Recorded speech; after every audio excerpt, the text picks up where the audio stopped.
आप बोल रहे हैं कि बीजेपी सरकार ही हिंदू मुसलमान करती है, तो मैं आपको कुछ स्टेटमेंट याद दिला देता हूँ। 2021-22 में राहुल गांधी ने चुनाव प्रचार के दौरान सिर्फ हिंदू मुसलमान किया था। 2023 में उदयनिधि स्टालिन ने क्या बोला उससे सबसे वाकिफ है। यही नहीं, अभी और सुनिए। और 2012 में व्हाट्सएप पे मैसेज आया। नहीं व्हाट्सएप पे नहीं है सर, व्हाट्सएप यूनिवर्सिटी से हम नहीं पढ़ते सर। और गलगोटिया छोड़ दो भाई सर, हम गलगोटिया को भी नहीं करते, हम होमवर्क करके आते हैं। बात तो सही है। अरे ये बीजेपी के कार्यकर्ता हैं सारे के सारे बैठे। अरे अभी ये चश्मे वाले बैठा, पूछ लो क्या है। ये भगवान क्या जुल्म है। चुनाव आ जाता है, अब जाति बात पे आ जाते हैं, कैसे बात कर रहे हैं सर। और अब हम पे आरोप लगा रहे हैं कि हम बीजेपी के कार्यकर्ता हैं। ये गलत बात है सर। हम यहाँ पे एज ए स्टूडेंट और एज ए वोटर आए और हमारा हक बनता है सवाल पूछना और आपका हक बनता है जवाब देना। अब हम पे ये आरोप मत लगाइए कि आप किसी पार्टी को सपोर्ट कर रहे हैं। क्यों हिला डाला ना। खड़े खड़े यहाँ पर ये कह दिया कि ये सभी के सभी बीजेपी के प्रवक्ता हैं। सर शर्म आती है कि आप लोग राजनीति वैसे तो करते होंगे, लेकिन देखकर हमें अब शर्म आ रही है कि आप इन स्टूडेंट्स को भी ये कहना चाह रहे हैं कि ये बीजेपी के प्रवक्ता है। क्या राजनीति है सर, ऐसी राजनीति में सर थोड़ी सी शर्म करिए। नहीं। हेलो एवरीवन, स्वागत है आप सभी का द राज डिबेट के एक और नई कमाल की डिबेट वीडियो में। दोस्तों आज की डिबेट वीडियो बहुत ही जबरदस्त होने वाली है, इसलिए लास्ट तक जरूर से देखिए, पूरा धमाका वीडियो होने वाली है। और साथ में हाइप बटन आपको ऊपर नीचे दाएं बाएं कहीं भी दिख रहा हो, हाइप बटन दबाना मत भूलिएगा, क्योंकि बहुत ज्यादा इंपॉर्टेंट है हमारे लिए हाइप बटन। तो हाइप बटन को प्रेस करिएगा। बात कर लेते हैं इस डिबेट की वीडियो के बारे में। तो इस डिबेट वीडियो में भाई आलोक शर्मा जो कि महा चमचा है भाई, उसको बुरी तरीके से रोस्ट यहाँ पे ऑडियंस है, जिसे देखकर आपको जरूर से मजा आएगा। इसके बाद वो ऑडियंस जहाँ पे उससे लॉजिकल सवाल पूछता है, वो ऑडियंस के ऊपर ही गुस्सा हो जाता है और उन्हें बीजेपी का दलाल ये सब कहने लगता है। और उसके बाद जो ऑडियंस का रिप्लाई आता है वो देखने लायक है, इसीलिए लास्ट तक बने रखिए। लास्ट में एक ट्विस्ट है, उसे देखना मत भूलिएगा, तो लास्ट तक बने रहिए। चलिए आज की इस कमाल की डिबेट वीडियो को अब स्टार्ट कर लेते हैं एंड लाइक शेयर सब्सक्राइब जरूर से कर लीजिएगा। आओ यार शुरू करते हैं बिना किसी डेडिकेशन के। उनका कार्यकाल मगर सुनिए, हमने अब फिर अपने टर्न ओवर। एप्स्टीन फाइल बहुत बोल रहे हैं आप हैं। एप्स्टीन फाइल में सुनिए, एप्स्टीन फाइल में मोदी जी का नाम कितनी बार है? 8 बार। राहुल गांधी का 6 बार, सोनिया गांधी का 4 बार, महात्मा गांधी का 25 बार, पोप का 1 बार। बोलो भाई किस किस पे बात करनी है? मुझे क्यों तोड़ा? देने के लिए पूछते हो। सर सवाल, आप बोल रहे हैं कि बीजेपी सरकार ही हिंदू मुसलमान करती है, तो मैं आपको कुछ स्टेटमेंट याद दिला देता हूँ। 2021-22 में राहुल गांधी ने चुनाव प्रचार के दौरान सिर्फ हिंदू मुसलमान किया था। 2023 में उदयनिधि स्टालिन ने क्या बोला उससे सबसे वाकिफ है। और 2012 में व्हाट्सएप पे मैसेज आया। नहीं व्हाट्सएप पे नहीं है सर, व्हाट्सएप यूनिवर्सिटी से हम नहीं पढ़ते सर। और गलगोटिया छोड़ दो भाई। सर, हम गलगोटिया को भी नहीं करते, हम होमवर्क करके आते हैं। सर ये गलत बात, हम होमवर्क करके आते हैं, हम होमवर्क करके आते हैं। गलगोटिया वालों के एक रियलिटी चेक कर देती हूँ, व्हाट्सएप पे है या इसने खुद ये नोट्स में लिखा है सर? वाह क्या सीन है। नोट्स है ना, किसी ने भेजा? नोट्स में लिखा है, भेजा है। अंजना जी 15 से 20 चेहरे ऐसे हैं। इतनी बार कहा, थोड़ा टेक्नोलॉजी समझ लीजिए आप लोग। अंजना जी 15 से 20 चेहरे ऐसे हैं। अंजना जी 15 से 20 चेहरे ऐसे हैं जो हर शो में दिखते हैं। सारे ये बीजेपी के कार्यकर्ता हैं सारे के सारे बैठे। अरे अभी ये चश्मे वाले बैठा, पूछ लो क्या है। अरे पर फिर भी सर ये वोटर भी है।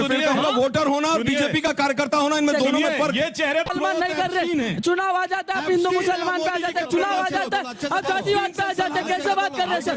और अब हम पे आरोप लगा रहे हैं कि हम बीजेपी के कार्यकर्ता हैं।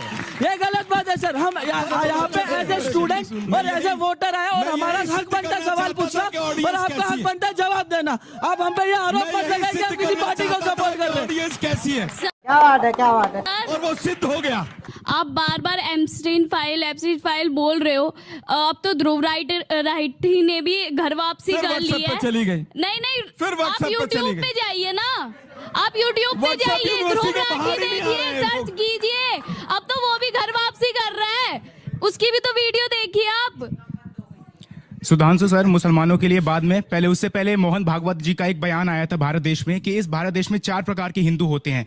पहले हिंदू जो कहते हैं गर्व से कहो हम हिंदू हैं। दूसरे, हम हिंदू हैं इसमें गर्व की क्या बात है। तीसरे, अरे हम हिंदू हैं धीरे से बोलो। और चौथे, जो अपने हिंदुओं की पहचान भूल चुके हैं। तो मोहन भागवत जी अपने इस बयान से क्या संदेश देना चाहते हैं? अगर वो संदेश एक होने का है तो वो एकता कब आएगी सर? आप बहुत अच्छा सवाल किया है। अभी रुक जाइए सर, रुक जाइए, 2-3 सवाल और लेने दीजिए। देख क्या इधर से कोई है? आई कांग्रेस के लोग कहते हैं कि हम हिंदू मुसलमान नहीं करते, तो जो उत्तराखंड में मुस्लिम यूनिवर्सिटी बनाने के लिए आपने कहा है कि हम जीतेंगे तो उत्तराखंड में मुस्लिम यूनिवर्सिटी बनाएंगे, उस पर आप क्या कहना चाहेंगे? यही नहीं, अभी और सुनिए। मुस्लिम यूनिवर्सिटी सर आपने अभी बैठे खड़े खड़े यहाँ पर ये कह दिया कि ये सभी के सभी बीजेपी के प्रवक्ता हैं। सर शर्म आती है कि आप लोग राजनीति वैसे तो करते होंगे, लेकिन देखकर हमें अब शर्म आ रही है कि आप इन स्टूडेंट्स को भी ये कहना चाह रहे हैं कि ये बीजेपी के प्रवक्ता है।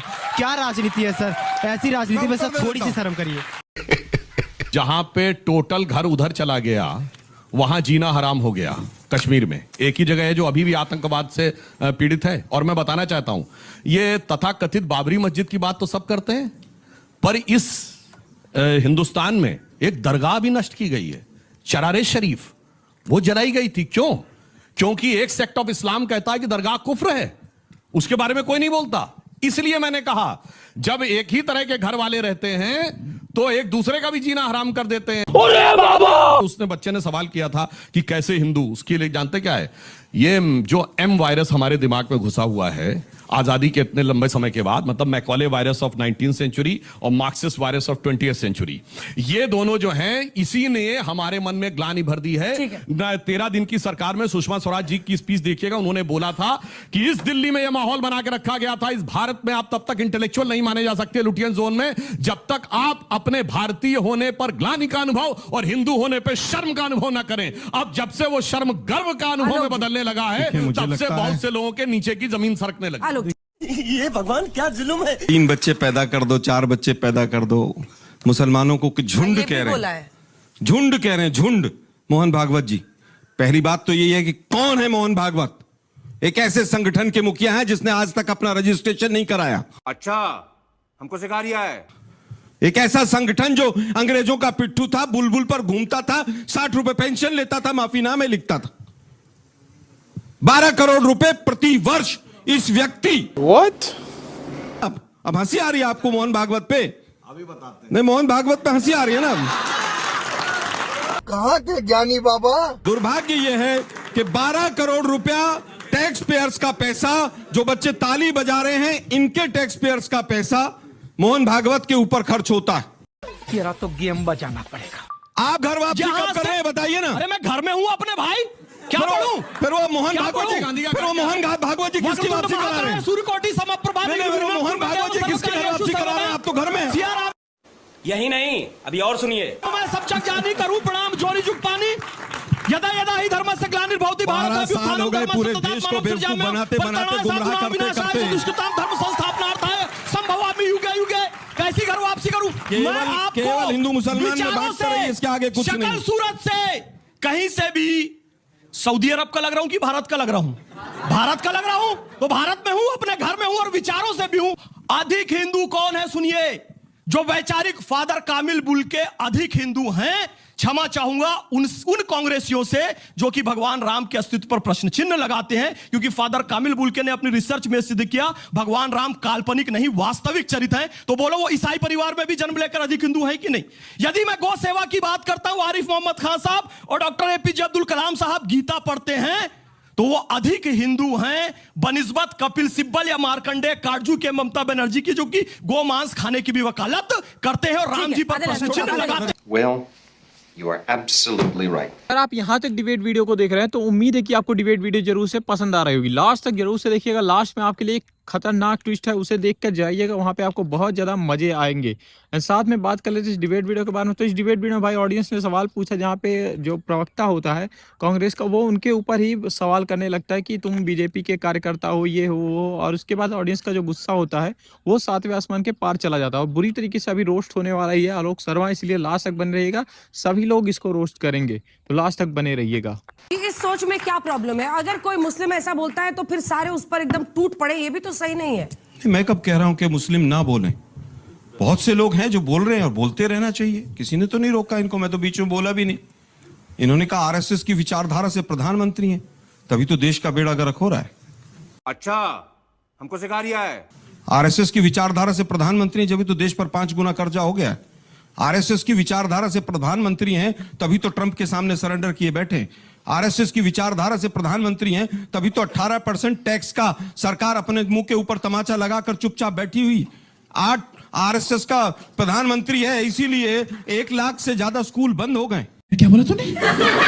आरएसएस का प्रधानमंत्री है, इसीलिए गोबर पोत के एसी की जगह गोबर से काम चला रहे हैं। आरएसएस का प्रधानमंत्री है, इसीलिए आज हिंदुस्तान की एक भी यूनिवर्सिटी 100 यूनिवर्सिटी में नहीं है। आरएसएस का प्रधानमंत्री है, तभी तो चाइना का वो रोबोट वाला कुत्ता हमारे एआई के समिट में घूम रहा है। चाइना जिस तरह से 10 से ज्यादा गुना जो है यहां पर अपना एक्सपोर्ट बढ़ा रहा है, क्योंकि चाइना पूरी तरह से उसके सामने नतमस्तक। आरएसएस का प्रधानमंत्री है, इसीलिए तो चाइना को क्लीन चिट देता है। आरएसएस का प्रधानमंत्री है, इसीलिए तो बिना युद्ध लड़े कई जगह हमारी भूमि पर कब्जा हो जाता है। बोलने दे तकलीफ हुआ है बेचारे को, बोल। आज किस तरह से सोनम वांगचुक को जेल में डाला हुआ है, यह पूरा देश जानता है। आरएसएस का प्रधानमंत्री है, इसीलिए तो 4 महिला सांसदों से डर के लोकसभा छोड़ के भाग जाता है। अभी बदत है भाई, अभी बदत है। राष्ट्रपति द्रौपदी मुर्मू, जो कि एक अनुसूचित जनजाति से आती है, उनको राष्ट्रपति बनाया। डॉक्टर एपीजे अब्दुल कलाम साहब मुस्लिम समुदाय से आते हैं, उनको राष्ट्रपति बनाया। मिसाइल कार्यक्रम का अध्यक्ष आज डॉक्टर टेसी थॉमस है, जो कि क्रिश्चियन है, यानी आदिवासियों को भी सम्मान, क्रिश्चियंस को भी सम्मान, मुसलमानों को भी सम्मान। आरएसएस की विचारधारा के राष्ट्रपति हैं। हजारों विधायक हैं, सैकड़ों सांसद हैं। बात तो सही है। यह मोहम्मद फैज खान भी आरएसएस की विचारधारा का है, तभी यह कहता है वंदे मातरम और भारत माता की जय। और भारत के ईश मेरे ईश हैं। मैं राम कृष्ण जी का भी सम्मान करता हूं, मैं अल्लाह का भी सम्मान करता हूं, मैं शिव का भी सम्मान करता हूं, जीसस क्राइस्ट का भी सम्मान करता हूं, क्योंकि यह सीख हमें भारत की हिंदू संस्कृति देती है। सही बात है। मैं आस्था से मुसलमान हूँ और संस्कृति से हिंदू हूँ। मौसम तो ऐसा लग रहा है दिल गार्डन हो रहा है, बहुत मजा आ रहा है यहाँ पे। पता नहीं कौन सा चाइना का कुत्ता कहाँ घूम रहा है, ये मेरे को आइडिया नहीं है। उसके बारे में मेरे ख्याल से बहुत हमें शोध करनी पड़ेगी, उसके बाद हम आके बता सकते हैं। समझ रहे हो आप? अब मैं सिर्फ ये कहना चाहता हूं कि साहब, आरएसएस ने 2 प्रधानमंत्री दिए जो प्रचारक रहे, अटल जी और मोदी जी। और मैं दावे से कहता हूं ये दोनों नेता वो थे जो प्रधानमंत्री बनने से बरसों पहले सारे सर्वेक्षण में जनता कहती थी ये प्रधानमंत्री होना चाहिए। और मुझे याद है प्रधानमंत्री नरेंद्र मोदी जी 13 सितंबर 2013 को संसदीय बोर्ड की बैठक शाम 6:30 बजे हुई और वहां अनाउंसमेंट हुआ। सारे सदस्यों ने सर्वसम्मत, सारे कार्यकर्ता सर्वसम्मत, और वो पीएम के कैंडिडेट बने और फिर जनता से स्पष्ट बहुमत पाके प्रधानमंत्री बने। इनकी तरह नहीं कि चाचा नेहरू को 0 वोट मिले 1946 में अप्रैल में सीडब्ल्यूसी की मीटिंग में, वो बने गांधी जी की कृपा से। Emotional damage. फिर इंदिरा गांधी बनी इंडिकेट सिंडिकेट के बीच में, फिर राजीव गांधी बने इंदिरा जी की दुखद हत्या से उपजी सहानुभूति लहर में, फिर नरसिम्हा राव बने आपसी लड़ाई के बीच में, और फिर डॉक्टर मनमोहन सिंह अपने मुंह से बोले हैं कि हमको तो मैडम ने कहा था। तो यदि ये सब प्रधानमंत्री बनने के बाद नेता बने, हमारे आरएसएस के नेता बन के प्रधानमंत्री बने। यह होता है व्यक्ति के रूप में करना। सही पकड़े हैं। हम डंके की चोट पे हक बोलते हैं और इंशाल्लाह बोलते रहेंगे। हम आदम की औलाद है, यह भारत मेरी मिट्टी है, इसी मिट्टी पर सजदा करेंगे, इसी मिट्टी पे दफन होंगे। और जब भी देश को जरूरत पड़ी, चाहे टीपू सुल्तान हो, फजले हक खैराबादी हो, मीर उस्मान हो, अब्दुल हमीद हो, जब भी जरूरत पड़ी हमारे उलमाओं ने चटगांव से लेकर लाहौर तक ऐसा कोई दरख्त नहीं था जो देश की आजादी के लिए शहादत नहीं दी। सरफरोशी की तमन्ना हमने दिया, हिंदुस्तान जिंदाबाद के दाना हमने दिया, तिरंगा हमने दिया, क्विट इंडिया मूवमेंट हमने दिया। और जब भी आज ऑपरेशन सिंदूर में जब बैरिस्टर असदुद्दीन ओवैसी साहब गए तो यही भारत के लिए गए और पाकिस्तान को मुंहतोड़ जवाब हमने दिया। और इंशाल्लाह देश के लिए जब भी जरूरत पड़ेगी जान देंगे। माशाअल्लाह ये बता दिए क्विट इंडिया मूवमेंट आपने दिया किन्होंने दिया? अभी आपने बोला हमने दिया। अल्हम्दुलिल्लाह मैं अभी सुनना चाहता हूं सुधांशु साहब किसने दिया? मिथुन और जर्सी का कंपटीशन नहीं है, मिथुन और जर्सी का नहीं है। तो आपकी बात गलत है, या तो आप झूठ बोल रहे हैं या ये झूठ बोल रहे हैं। बोलिए कौन झूठ बोल रहा है? आदम की मिट्टी है। सरदार पटेल ने मैं केवल इतना कहना चाहूंगा, मैं अपनी माँ के पैर दबाऊंगा, मैं अपनी माँ को खाना खिलाऊंगा, तो दुनिया में जाके मैं डिंडोरा नहीं पीटूंगा। मैंने अपने माँ की सेवा की है। मैं कहना यह चाहता हूं, आज तक एक भी हिंदू ने नहीं कहा कि मैंने स्वतंत्रता आंदोलन में भाग लिया और मैं हिंदू हूं। सॉरी और इनका यह कहना है मुसलमान की बात हो रही है, हिंदुओं की बात नहीं हो रही है। तुमने एहसास किया अपने देश के स्वतंत्रता आंदोलन में भाग लिया, अपने देश के स्वतंत्रता आंदोलन में भाग नहीं लोगे तो अमेरिका के स्वतंत्रता आंदोलन में भाग लोगे। हमने ऑपरेशन सिंदूर में पूरे भारत का नाम रोशन किया। हमारे साहब कह रहे तो अपने देश के लिए नहीं जाओगे तो और किसके लिए जाओगे? ट्राइबल्स में काम करने वाला सबसे बड़ा संगठन कौन? वनवासी कल्याण आश्रम, वो आरएसएस का है। वो ट्राइबल्स जो अपने बच्चे को थोड़ी दूर पर भी नहीं भेज सकते, एक स्कूल में स्टूडेंट है तो एकल विद्यालय चलाने वाला संगठन कौन? वो एकल विद्यालय संगठन जो आरएसएस का है। सबसे ज्यादा स्कूल चलाने वाला संगठन कौन? विद्या भारती, 30,000 स्कूल है जो आरएसएस का है। सबसे बड़ा स्टूडेंट का संगठन कौन? अखिल भारतीय विद्यार्थी परिषद आरएसएस का है। सबसे बड़ा मजदूर संगठन कौन? भारतीय मजदूर संघ आरएसएस का है। सबसे बड़ा किसान संघ, सबसे बड़ा धार्मिक संगठन विश्व हिंदू परिषद। और सुनिए, सबसे बड़ी पार्टी भारतीय जनता पार्टी। अभी हमसे बचकर कहां जाइएगा? जहां जाइएगा हमें पाइएगा। खत्म, बाय बाय, टाटा। यार आज की डिबेट वीडियो में बस इतना ही, जहां पे आपने देखा किस तरीके से जो डिबेट हो रही होती है इसमें बहुत सारे लोग आए होते हैं। सुधांशु त्रिवेदी बीजेपी का पक्ष रख रहे होते हैं, आलोक शर्मा कांग्रेस के पक्ष रख रहे होते हैं, फैज खान साथ में यहाँ पे आपको एएमआईएम के जो प्रवक्ता है वो भी देखने को मिला है। साथ में बहुत सारी ऑडियंस होती है, मैसिव ऑडियंस होती है। और यहाँ पे ऑडियंस जब सवाल पूछना शुरू कर देती है कांग्रेस से, मतलब जेनजी ऑडियंस जो जिनके भरोसे राहुल गांधी दम भरते हैं कि हम ये देश चेंज कर देंगे, ये कर देंगे, सत्ता को उखाड़ फेंकेंगे, बहुत सारी चीज़ें करते हैं। लेकिन जब सवाल कांग्रेस पे आ जाता है तो इनके प्रवक्ता जेनजी के साथ ऐसा मिसबिहेव करते हैं जो इस वीडियो में वो लोग करने की कोशिश कर रहे होते हैं यहाँ पे जेनजी ऑडियंस के साथ, जो कि उनसे सवाल पूछती है उनके कार्यकाल के बारे में, उनके पुराने स्टेटमेंट्स के बारे में, किस तरीके से क्या स्टेटमेंट वो लोग देते हैं।